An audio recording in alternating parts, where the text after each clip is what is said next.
संस्थाकीय culture, organisational culture के ऊपर बात करते हैं। कल्चर की व्याख्या करना मुश्किल है, दिखता नहीं है, लेकिन माहौल जैसी ये बात है कि माहौल कैसा है, तो कल्चर को डिफ़ाइन करना भी मुश्किल है। वो टेंजिबल नहीं है, वो अमूर्त चीज़ है, तो इनटेंजिबल चीज़ है। वो इनविजिबल है और इनटेंजिबल चीज़ है, अमूर्त भी है और दिखता भी नहीं है, लेकिन उसका इम्पैक्ट पड़ता है। कल्चर मतलब मान लीजिए कि कंपनी के अंदर आप कैसा महसूस करते हो, आपको कैसा फील होता है। यहाँ हम लोग इस तरह से काम करते हैं, यहाँ की स्टाइल ऐसी है, लोग ऐसा बिहेव करते हैं, ऐसा फील करते हैं। तो अंदर जो माहौल आप एम्प्लॉइज़ फेस करते हैं या उनको होता है, और माहौल यहाँ पे क्लाइमेट या एटमॉस्फेयर कैसा है कंपनी का। क्लाइमेट एटमॉस्फेयर मतलब टेम्परेचर कितना है, गर्मी कितनी है, ठंडी कितनी है वाली बात नहीं है। साइकोलॉजिकल, सोशियोलॉजिकल, सोशल एस्पेक्ट से भी इसको देखना है, इमोशनली भी देखना है। आप कैसा फील करते हो, आपको यहाँ पे कैसा महसूस होता है, कैसा वाइब या वाइब्रेशन मिलता है, वाइब्रेशंस में कैसी एनर्जी, नया जो फैशनेबल टर्म है, ऐसी आपको मिलती है यहाँ पे। तो ये सारी चीज़ें कल्चर हैं। और कल्चर अलग अलग टाइप के हो सकते हैं। सीक्रेसी होती है, कहीं पॉलिटिकल होता है, कहीं लड़ाई टेंशन वाला होता है, कहीं फ़न का, मौज मस्ती का कल्चर होता है। अलग अलग जगह पे अलग अलग कल्चर होता है। और कल्चर में फ़र्क होने की वजह से हर कंपनी में कुछ ना कुछ तो कल्चरल फ़र्क हर ऑर्गेनाइजेशन में होता ही है। और उसका एक इश्यू ये भी है कि एक एम्प्लॉई एक कंपनी में परफॉर्म कर रहा है अच्छी तरह, अब वो नौकरी छोड़ के दूसरी कंपनी में जाता है, तो शायद उस कंपनी के कल्चर की वजह से वो वहाँ पे परफॉर्म नहीं कर पाता। तो कल्चर भी एक परफॉर्मेंस के ऊपर असर डालने वाला वेरिएबल होता है, चल हो सकता है कि वही एम्प्लॉई वहाँ पे परफॉर्म कर रहा था, लेकिन इस माहौल में वो सेट नहीं हो पाया, पता नहीं परफॉर्म नहीं कर पाया, या फिर वहाँ पे कर नहीं पा रहा था और यहाँ पे कर पाया। तो दोनों चीज़ें पॉसिबल हैं।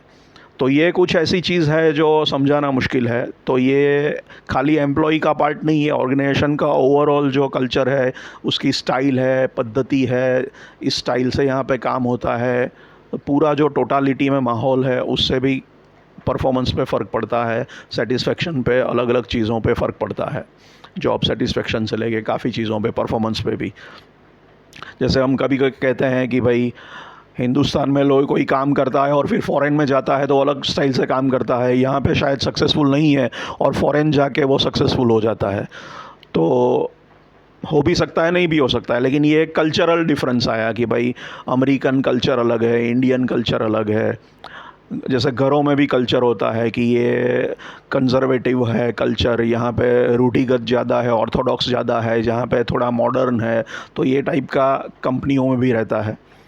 अब कल्चर का सबसे बड़ा एक फ़ायदा ये है अच्छा कल्चर होने का कि इसको कॉपी करना बहुत मुश्किल है, क्योंकि ये दिखता नहीं और इंटेंजिबल है, तो उसको समझना मुश्किल है कि उसको कॉपी कैसे किया जाए। वो बॉटल में भर के ले नहीं जा सकते कहीं और। तो कोई कॉम्पिटिटर है, आपका प्रतिस्पर्धी है, वो आपकी सारी चीज़ें कॉपी कर सकता है, वो आपके एम्प्लॉई को उठा लेगा ज़्यादा सैलरी दे के शायद, लेकिन वही एम्प्लॉई और वो प्रोडक्ट की, टेक्नोलॉजी की, सब चीज़ की कॉपी शायद कर पाएगा। टेक्नोलॉजी की भी कभी कभी कॉपी की जा सकती है, पेटेंट वेटेंट नहीं हो तो ज़्यादा आसान है। लेकिन वही एम्प्लॉई वहाँ जाके वो परफॉर्मेंस नहीं दे पाएंगे जो शायद यहाँ पे दे रहे हो, क्योंकि वहाँ का कल्चर अलग है और वो कल्चर वो कॉपी नहीं कर पाएगा। एम्प्लॉयज़ सारे ले जाने से भी कल्चर नहीं जाएगा, वो कुछ समझाना मुश्किल है, कॉम्प्लेक्स चीज़ है ये। तो वो सब कुछ कॉपी कर लेगा लेकिन कल्चर कॉपी नहीं कर पाएगा, और शायद ये कॉपी ना करने से की वजह से शायद वो आपके साथ इफ़ेक्टिवली कम्पीट ना भी कर पाए। तो अगर आपके पास एक अच्छा कल्चर है जो काम कर रहा है, जिससे आपको सक्सेस मिल रही है अपने परफॉर्मेंस में, अपने गोल्स अचीव करने में, तो ये एक आपको कॉम्पिटिटिव एडवांटेज दे रहा है, डिस्टिंक्टिव कॉम्पिटिटिव एडवांटेज दे रहा है, डिस्टिंक्टिव कॉम्पिटेंस है आपकी, तो जो कॉम्पिटिटर कॉपी नहीं कर पाएगा। तो ये एक अच्छी बात है कि बाकी सब लोग चुरा लेंगे, कॉपी कर लेंगे, लेकिन कल्चर को कॉपी करना उनके लिए मुश्किल हो जाएगा। तो अच्छा कल्चर बनाना, मेंटेन करना अच्छी और ज़रूरी बात है। कल्चर कॉम्प्लेक्स है, कल्चर बदलना आसान भी नहीं है, ज़रूरी है कि नहीं वो भी एक बहुत बड़ा इश्यू है, बदलना हो तो बहुत टाइम भी लग सकता है। और तो कल्चर कैसा होना चाहिए, अभी अगेन इसमें अलग अलग राय हो सकती है। अगेन वो शायद सिचुएशन या सरकमस्टेंसेस के ऊपर निर्भर करता है कि अभी इस कल्चर की ज़रूरत है, अभी वैसे कल्चर की ज़रूरत है, या जो भी है। तो कोई आइडियल आदर्श कल्चर की कल्पना करना शायद मुश्किल है, लेकिन क्योंकि वो आदर्श कल्चर सबके लिए आदर्श हो, सब सिचुएशन में आदर्श हो, ऐसा नहीं भी हो। लेकिन एक विकल्पना, एक विभावना आई है एक कल्चर की, जो on the face of it एक अच्छा कल्चर ऐसा हो सकता है, ऐसा हम मान सकते हैं। ये एक थिंकिंग के लिए अच्छा है, एक टेम्पलेट है जिसको हम शायद उसमें से कुछ चीज़ें फॉलो कर सकते हैं, सीख सकते हैं, देख सकते हैं। यही करना चाहिए, ऐसा ही होना चाहिए, ऐसा मैं नहीं कहना चाहता, लेकिन एक थिंकिंग करने के लिए एक बेसमार्क, एक बेसलाइन के लिए एक अच्छा आइडिया है। उसको प्रपोज जिसने किया है उसने नाम दिया है ऑक्टापेस कल्चर। वो मैं आपको दिखाता हूँ। ऑक्टापेस, OCTAPA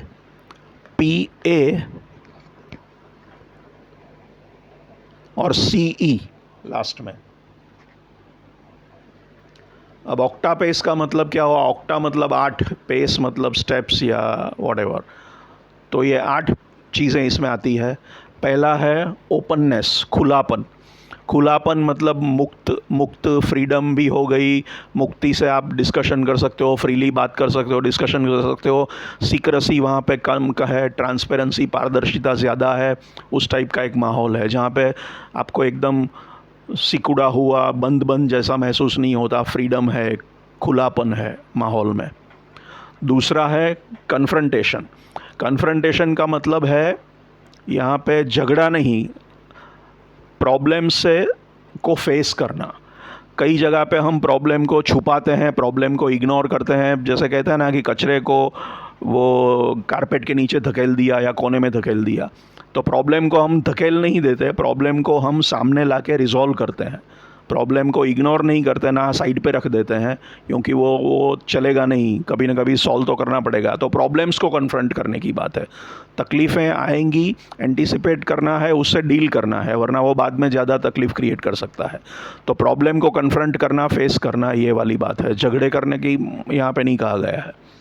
ट्रस्ट मतलब विश्वास का एक माहौल हो। ऑथेंटिसिटी मतलब जेन्युइन होना, सच्चा होना, सत्य और सिंसियरिटी और सच्चाई की बात हो। झूठ बोलना, बेवकूफ़ बनाना, डिसेप्शन करना, उस टाइप का माहौल, इनसिंसियर और झूठापन कम हो। प्रोएक्टिविटी, प्रोएक्टिव शब्द जो है उसका ऑपोजिट है रिएक्टिव। रिएक्टिव मतलब रिएक्शन देना, प्रतिक्रिया देना, प्रतिभाव देना, प्रतिक्रिया देना, rather action versus reaction. Doctor आपके घुटने पे हथौड़ी मार के देखता है कि आपका रिफ्लेक्स कैसा है, तो ऑटोमेटिक रिफ्लेक्स होता है। ये करता है तो आपका मसल रिफ्लेक्ट करता है, आपका नर्व्स रिफ्लेक्ट करती है। तो ये रिएक्शन हुआ, उसने हथौड़ी मारी तो बॉडी ने कुछ रिएक्ट किया। तो ये किसी ने कुछ किया और हमने रिएक्ट किया। प्रोएक्शन में हम सामने से करते हैं, हम वेट नहीं करते कि कोई हमारे पर कोई एक्शन ले, हम सामने से एक्शन लेते हैं। तो हम या तो सामने से कुछ नया करते हैं, या तो सामने से प्रॉब्लम आने से पहले ही प्रिवेंशन का सोचते हैं। बीमारी हो और इलाज करें, उसके पहले बीमारी ना हो उसके बारे में सोचें, या कोई नई चीज़ करें, किसी की कॉपी ना करें, कुछ पहले से करें, इनिशिएटिव लें, अग्रेसर बने, अपना पहल करें। तो पहल करने वाली बात है, वेट करने वाली बात नहीं है। किसी ने बोला और मैंने कहा, किसी ने पूछा तो मैंने कहा। मैं सामने से सवाल पूछता हूँ, सामने से सजेशन देता हूँ, तो ये प्रोएक्टिव हुआ। किसी ने मुझे सजेशन देने को कहा और मैंने सजेशन दिया, ये प्रोएक्टिविटी नहीं है। मैंने सामने से इनिशिएटिव लेके कहा कि मुझे सजेशन देना है। किसी ने कहा कि आप सवाल पूछो और मैंने पूछा नहीं, मैंने कहा कि मुझे सवाल पूछना है। तो एक प्रोएक्टिव बिहेवियर है जिसमें आप पहल करते हो, पहल वृत्ति। तो ये एक प्रोएक्टिविटी एक अच्छी बात है। फिर है ऑटोनॉमी। ऑटोनॉमी मतलब स्वतंत्रता, स्वातंत्र्य, फ्रीडम काम करने की, और जिम्मेदारी और सत्ता मिले अलग अलग लेवल पे, एम्पावरमेंट जिसको कहते हैं वो मिले। प्रोफेशनल एम्प्लॉयज़ जो हैं अलग अलग लेवल पे, उनको काम करने के लिए छूट दी जाए, फ्रीली वो काम कर सके और काम करने के लिए उनको जो ज़रूरी जिम्मेदारी और पावर हो वो भी दिया जाए, डेलीगेशन भी हो, एम्पावरमेंट भी हो, काम करने में उनको एक फ्री हाथ दिया जाए, वरना बहुत ज़्यादा कंट्रोल से प्रॉब्लम होता है और उनको अच्छा भी नहीं लगता। उसके बाद आता है सी और ई। सी का मतलब है कोलैबोरेशन। कोलैबोरेशन मतलब टीम वर्क, सहकार, सहकार की भावना, टीम वर्क में काम करना, क्योंकि अकेला आदमी कुछ नहीं कर पाता, टीम से ही काम होता है।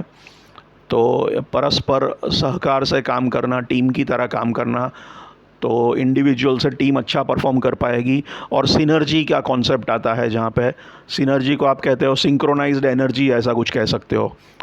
इसका एक सिंपल एनालॉजी किसी ने दी है कि 2 और 2 4 नहीं 5 होते हैं, और उसको कहते हैं कि टुकड़ों को जोड़ना से जो रिज़ल्ट मिलता है उससे ज़्यादा रिज़ल्ट मिले उसको सिनर्जी बोलते हैं। The whole is greater than the sum of the parts. मतलब जो पूरी चीज़, जो पूरा चीज़ है वो उसके टुकड़े जोड़ने से कुछ ज़्यादा है। फॉर एग्ज़ाम्पल, ये 4 उंगलियां एक अंगूठा बन के मुट्ठी बनती है, लेकिन ये जो मुट्ठी है वो 4 उंगली और अंगूठा ही नहीं है, उससे कुछ ज़्यादा है। तो ये सिनर्जी हुई। तो वैसे तो आप एडिशन करोगे तो 4 और 1 5 ऐसा हो गया, लेकिन ये मुट्ठी तो कुछ 5 उंगली से कुछ ज़्यादा दिखाती है ना, इट रिप्रेजेंट समथिंग मोर। तो जब घटकों को आप सम्मिलित करते हो तो अच्छा कोऑर्डिनेशन होने से, अच्छा उसमें बॉन्डिंग होने से एक ओवरऑल खाली मैकेनिकल एडिशन से कुछ ज़्यादा उभर के आता है जो टीम वर्क में है। खाली इंडिविजुअल को वन मैकेनिकल एडिशन नहीं है कि 4 + 1 5 हो गया, और मुट्ठी खाली 5 उंगली से कुछ ज़्यादा है। तो ये एक सिनर्जी का कॉन्सेप्ट है जो कोलैबोरेशन से निकल के आता है। तो टीम हमेशा अच्छा परफॉर्म करती है। टीम में कई बार अलग अलग आइडियाज़ आते हैं। टीम में काम करने से एक दूसरे को नए नए विचार आते हैं। कोई कुछ कहता है, उससे मेरे दिमाग में कुछ आइडिया आता है, मैं कुछ कहता हूँ, उससे दिमाग में कुछ आइडिया आता है। अकेला आदमी इतना शायद इनोवेटिव नहीं सोच सकता, इसमें ब्रेनस्टॉर्मिंग वगैरह भी होता है, तो क्रिएटिविटी भी टीमों में खिलती है। कभी नए नए आइडियाज़ मिलते हैं, एक के आइडिया से दूसरे के दिमाग में स्पार्किंग होती है, उससे तीसरे के दिमाग में, और कुछ नया ही रिज़ल्ट भी, इनोवेटिव कुछ नया अच्छा भी सामने आता है। और साथ मिलके काम करने से एनर्जी जो ज़्यादा मजबूती मिलती है वो अलग बात है। तो कोलैबोरेशन है। और लास्ट इज़ एक्सपेरिमेंटेशन। एक्सपेरिमेंटेशन मतलब प्रयोग करते रहना, अलग अलग टेस्ट करते रहना, ट्रायल एंड एरर करते रहना, नए नए आइडियाज़ के लिए ओपन रहना, नई प्रोडक्ट डेवलप करना, नए प्रोजेक्ट्स पे काम करना, नए सजेशन का स्वीकार करना, नई नई चीज़ें ट्राई करता रहना। और कुछ ट्रायल में, कुछ एक्सपेरिमेंट्स में, कुछ प्रयोग में सफलता मिल गई और बहुत ज़्यादा सफलता मिली।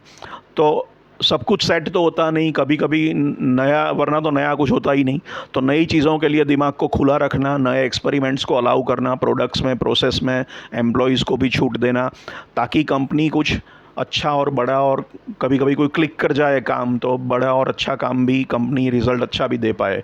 तो नए आइडियाज़ को स्वीकार करना, खुला मन से स्वीकार करना, चर्चा करना, और नए नए चीज़ों में एक्सपेरिमेंटेशन करना। कंपनी की प्रोडक्ट में हो सकता है, कंपनी की कोई प्रोसेस में हो सकता है, जिनसे कंपनी को कंपटीशन में फ़ायदा हो, बिज़नेस में फ़ायदा हो, प्रोडक्टिविटी में फ़ायदा हो, एफिशिएंसी मिले।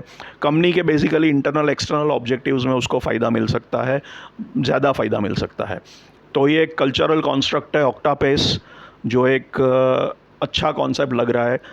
ये करना चाहिए सबको, सब ये कर पाएंगे, सब वक्त हर जगह ये सारी चीज़ें मुमकिन है, होनी चाहिए, ऐसा ज़रूरी नहीं है। लेकिन सोचने के लिए, एक स्टार्टिंग पॉइंट के लिए, थिंकिंग प्रोसेस के लिए, एक बेसलाइन या टेम्पलेट के लिए एक अच्छा आइडिया है। Thank you.